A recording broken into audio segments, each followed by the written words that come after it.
মুখ্যমন্ত্ৰীয়ে পঢ়া বিদ্যালয়ত শিক্ষকৰ অভাৱ।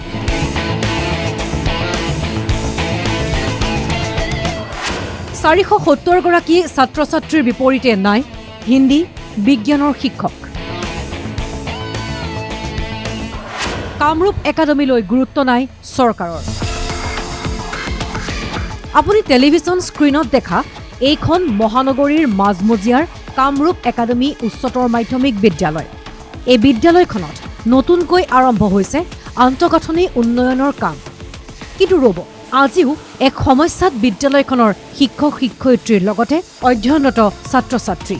কাৰণ বিদ্যালয়খনত বৰ্তমান অভাৱ শিক্ষকৰ। দৃশ্যসমূহ ভালদৰে চাওক। এগৰাকী অসমৰ মুখ্যমন্ত্ৰী হিমন্ত বিশ্ব শৰ্মা। কেইমাহমান পূৰ্বে আন্তঃগাঁথনি বিদ্যালয়খনৰ সমস্যাৰ বুজ লৈছিল এইদৰে। কিন্তু আজিও শিক্ষকৰ অভাৱত বিঘ্নিত হৈছে বিদ্যালয়খনৰ পাঠদান। এই মুহূৰ্তত উপস্থিত আছোঁ মই গুৱাহাটী মহানগৰীৰ কামৰূপ একাডেমীত। আৰু কামৰূপ একাডেমীত বৰ্তমান সময়ত বহু শিক্ষক নথকাৰ বাবেই কিন্তু শিক্ষক শিক্ষয়িত্ৰীসকলৰ যথেষ্ট অসুবিধা হৈছে। মুখ্যমন্ত্ৰী হিমন্ত বিশ্ব শৰ্মাকে ধৰি বহু গণ্যমান্য ব্যক্তিয়ে জীৱনৰ আদিপাঠ গ্ৰহণ কৰিছিল কামৰূপ একাডেমীত। বিদ্যালয়খনৰ বৰ্তমানৰ শিক্ষক শিক্ষয়িত্ৰীও গৌৰৱ কৰে হিমন্ত বিশ্ব শৰ্মাক লৈ। কাৰণ সেইখন বিদ্যালয়ৰ ছাত্ৰ আছিল আজিৰ মুখ্যমন্ত্ৰী। আমাৰ ধৰক আৰ্টছৰ হাইস্কুলৰ আৰ্টছৰ শিক্ষকৰ কিছু অভাৱ অনুভৱ হৈছে। তথাপি আমাৰ ধৰক ছায়েন্সৰ টিচাৰেও তলৰ ক্লাছত ছ'চিয়েল ছায়েন্সৰ ক্লাছ কৰি আমাৰ ক্লাছবিলাক আগবঢ়াই নিছে। তেনেস্থলত আমাৰ হাইস্কুলৰ হাইস্কুল শিক্ষান্ত পৰীক্ষাত আমাৰ এই 97.4% পোৱাত আমাৰ সক্ষম হৈছোঁ। বিদ্যালয়খনৰ শিক্ষকসকলৰ মতে বিদ্যালয়খনৰ বহুকেইটা বিভাগত বৰ্তমান শিক্ষক নাই। ইফালে বছৰ বছৰ ধৰি এগৰাকী হিন্দী শিক্ষকে বিদ্যালয়খনত কৰাইছে পাঠদান। গৌৰৱেই কৰোঁ তেওঁলোকক লৈ পেলাই।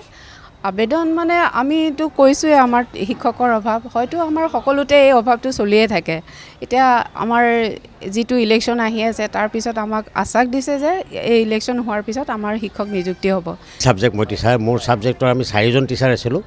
আমাৰ 3জন টিচাৰ 2012 চনৰ পৰা 2015 চনৰ ভিতৰত ৰিটায়াৰ হৈ গ'ল। আজিলৈকে মই হিন্দী টিচাৰ আমাক দিয়া হোৱা নাই। বিদ্যালয়খনত শিক্ষকৰ অভাৱক লৈ তীব্ৰ সমালোচনা সদৌ অসম ছাত্ৰ সন্থাৰ সাধাৰণ সম্পাদক শংকৰজ্যোতি বৰুৱাৰ।